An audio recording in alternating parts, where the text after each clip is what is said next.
End of day cleaning for the IZAGA grinder. We're going to close this gate to the hopper. I'm going to lift the hopper off the grinder and open that and put all of our coffee into it.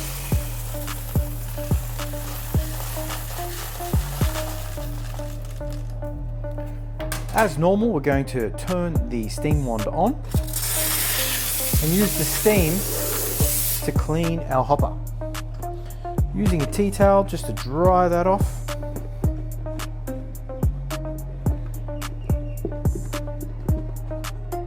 Returning the hopper to the grinder. Closing the gate. Next step is to clear the cavity of the grinder. We're going to take this out of pre-ground mode by pressing the minus button. You will hear a click.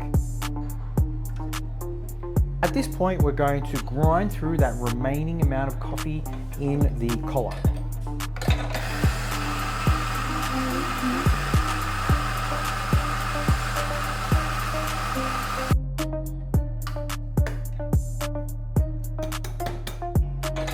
The job is done when we hear the sound change.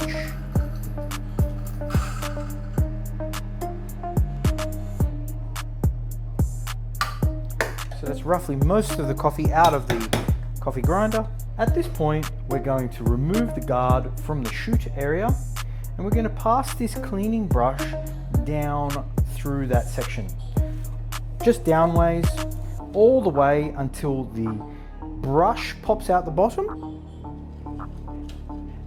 Removing that brush and doing it one more time.